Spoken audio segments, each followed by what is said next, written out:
వీక్షిస్తున్న తెలుగు ప్రేక్షకులందరికీ నమస్కారం. అయితే కొత్త రేషన్ కార్డుల కోసం ఎవరైతే ఎదురు చూస్తున్నారో వారందరికీ కూడా కొన్ని వివరాలు అయితే రావడం జరిగింది. మనందరికీ తెలుసు, ఇప్పటికే కూటమి ప్రభుత్వం ఇచ్చిన తర్వాత మరి పాత రేషన్ కార్డులు ఏవైతే ఉన్నాయో వైసీపీ బొమ్మలతో ఉన్న ఒక రేషన్ కార్డులు అనేది మార్పులు చేస్తారని అయితే విన్నాము. మరి దానికి సంబంధించిన ఒక డెమో కూడా గూగుల్లో అయితే ఉంది, మరి అందుబాటులో కనిపిస్తుంది. అయితే ఇప్పటికీ కూడా దానిపై చర్చలు అయితే ఏమీ జరగలేదండి. మరి కొత్త రేషన్ కార్డులకు సంబంధించి ఏదో మార్పులు చేర్పులు ఉంటుందని అయితే విన్నాము. మరి ఇంతవరకు కూడా రేషన్ కార్డు లేని వాళ్ళు సహితం ఈసారి అప్లై చేసి రేషన్ కార్డులు అయితే తీసుకోవాలని అయితే అనుకున్నారు.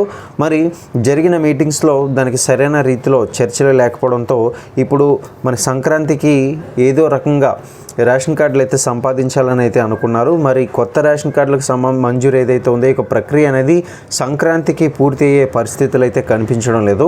దీనిపై ప్రభుత్వం ఇప్పటికీ కూడా ఎలాంటి నిర్ణయం తీసుకోలేదన్నమాట.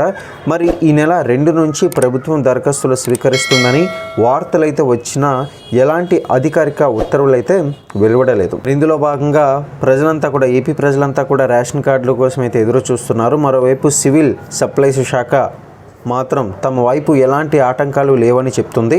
దీనిపై ప్రభుత్వమే నిర్ణయం తీసుకోవాల్సి ఉందని కూడా అంటుంది.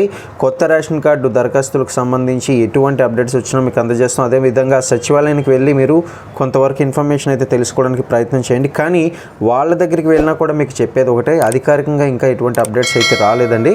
మరి రేషన్ కార్డుకి సంబంధించిన వివరాల కోసం అయితే మీరు ఛానల్ని ఫాలో అవ్వండి.